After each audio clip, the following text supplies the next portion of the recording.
nama Bapa dan Putra dan Roh Kudus. Amin.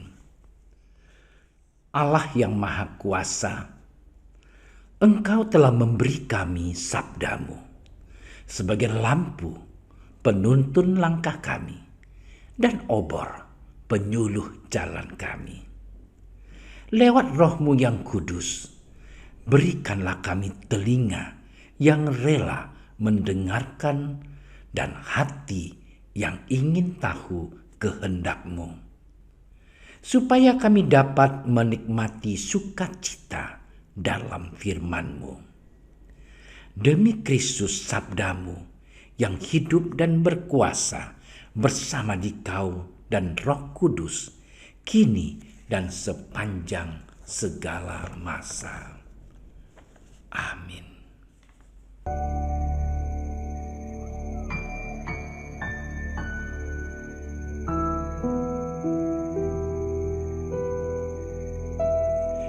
Sekali peristiwa, berkatalah Yesus kepada orang banyak dan kepada murid-muridnya.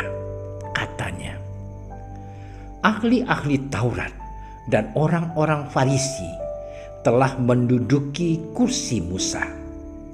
Sebab itu turutilah dan lakukanlah segala sesuatu yang mereka ajarkan kepadamu. Tetapi janganlah kamu turuti perbuatan-perbuatan mereka, karena mereka mengajarkannya, tetapi tidak melakukannya. Mereka mengikat beban-beban berat, lalu meletakkannya di atas bahu orang, tetapi mereka sendiri tidak mau menyentuhnya.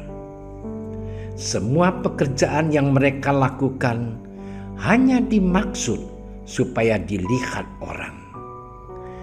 Mereka memakai tali sembahyang yang lebar dan jumbai yang panjang.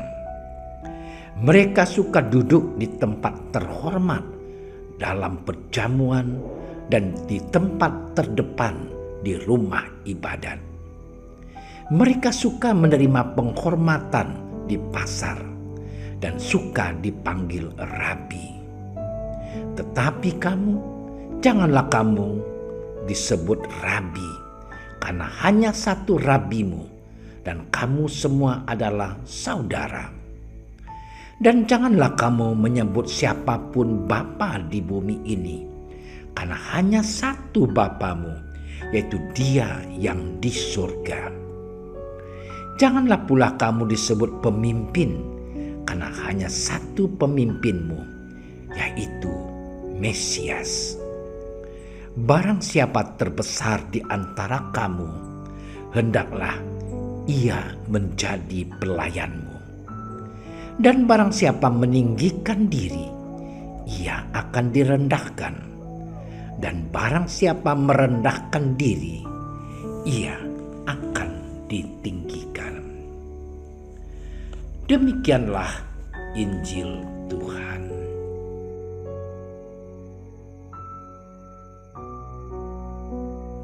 Saudara-saudari yang terkasih, hari ini Gereja Semesta memperingati peringatan wajib Santo Pius ke-10, seorang paus.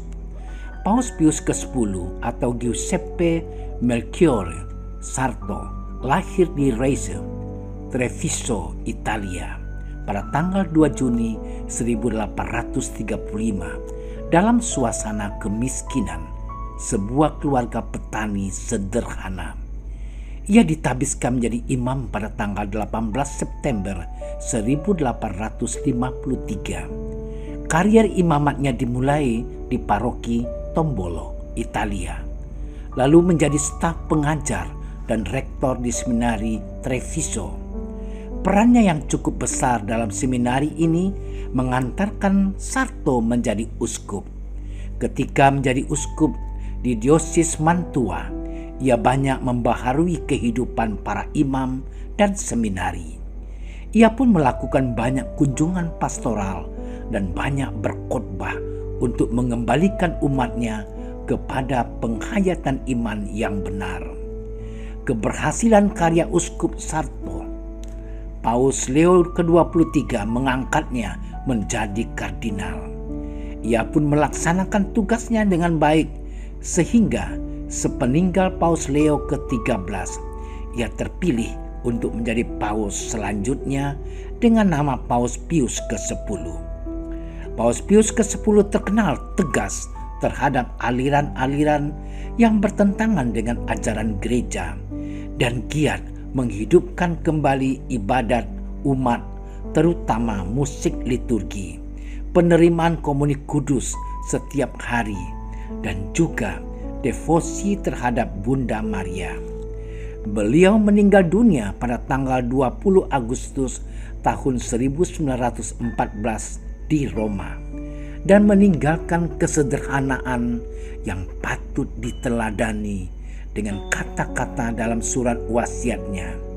Saya dilahirkan miskin, saya hidup miskin, dan saya ingin mati secara miskin pula. Saudara-saudariku yang terkasih dalam nama Tuhan Yesus Kristus, sabda Allah pada hari ini berbicara tentang keselarasan perkataan dengan cara hidup kita sebagai orang beriman kepada Allah. Kita semua pasti pernah menjadi seorang guru bagi sesama kita. Kita kerap mengajari orang hal yang baik yang kita ketahui, terlebih dialami oleh seorang guru iman seperti para tokoh agama. Namun, kerap kali teori-teori baik itu hanya tinggal dalam perkataan saja, dan sering muncul persoalan batin. Apakah aku sudah melakukan apa yang telah aku katakan? Saudara-saudari yang dikasihi Tuhan, Yesus lewat penginjil Matius pada hari ini mengawali sabdanya lewat cara hidup ahli-ahli Taurat dan orang-orang Farisi. Pada masa Yesus, para ahli Taurat dan orang-orang Farisi menjadi model tokoh agama yang terkenal dalam ajaran Tauratnya. Namun mereka justru menjadi sosok yang bertolak belakang dengan apa yang mereka wartakan, yang mereka ajarkan kepada orang banyak.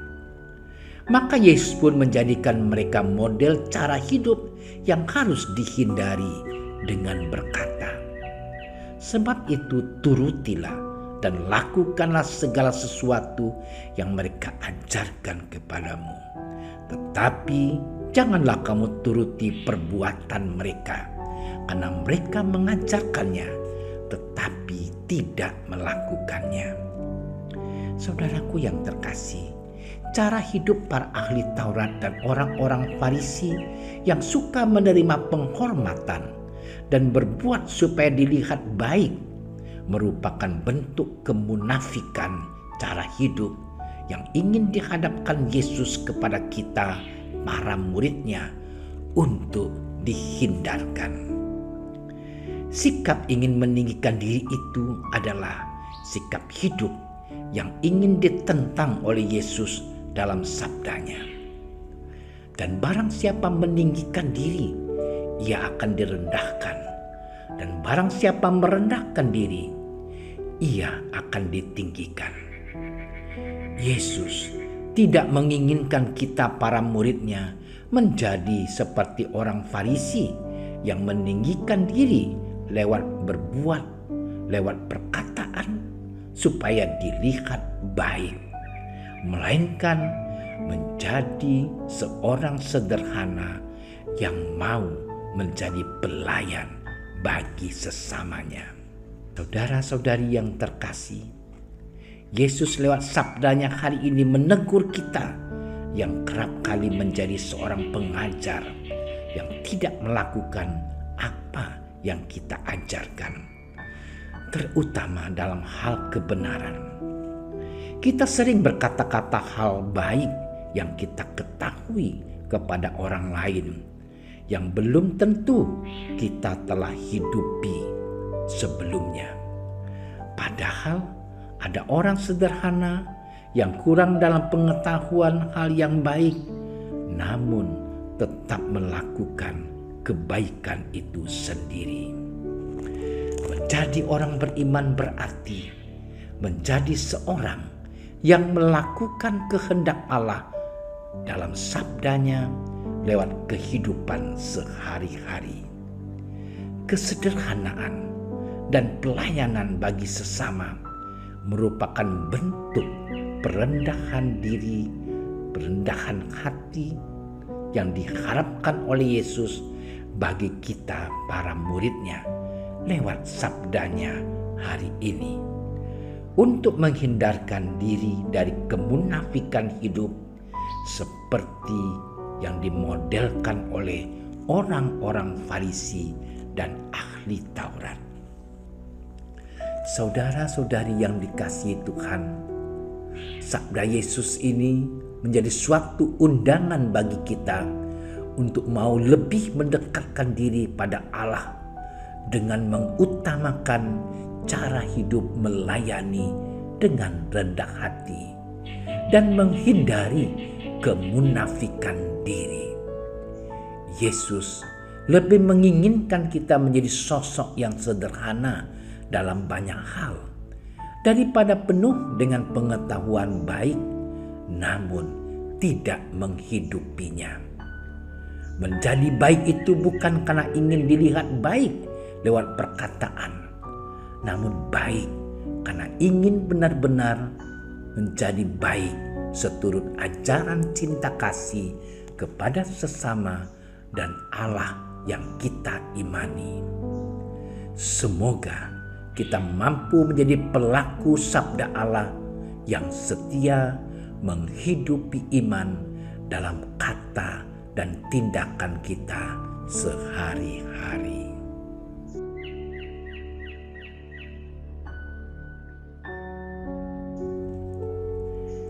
Ya Bapa yang Maha Kasih, kami bersyukur atas anugerah hidup yang telah Kau curahkan bagi kami hingga pada saat ini.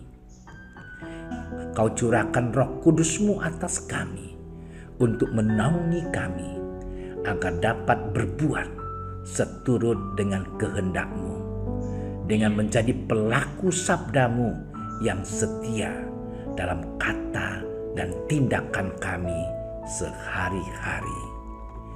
Kami mohon ini kepadamu ya Bapa, dengan pengantaran Kristus, Tuhan dan Juru Selamat kami. Amin. Doa Santo Yusuf. Salam penjaga Sang Penebus, suami perawan Maria yang terberkati. Kepadamu Allah mempercayakan putra tunggalnya. Kepadamu Maria menaruh kepercayaannya. Bersama denganmu Yesus menjadi manusia. O Yusuf yang terberkati, perlihatkanlah dirimu sebagai seorang bapa juga bagi kami, dan bimbinglah kami di sepanjang perjalanan hidup. Perolehkanlah bagi kami rahmat, belas kasih, dan keberanian, dan lindungilah kami dari segala yang jahat. Amin. Bapa kami yang ada di surga, dimuliakanlah nama-Mu, datanglah kerajaan-Mu, jadilah kehendak-Mu di atas bumi seperti di dalam surga.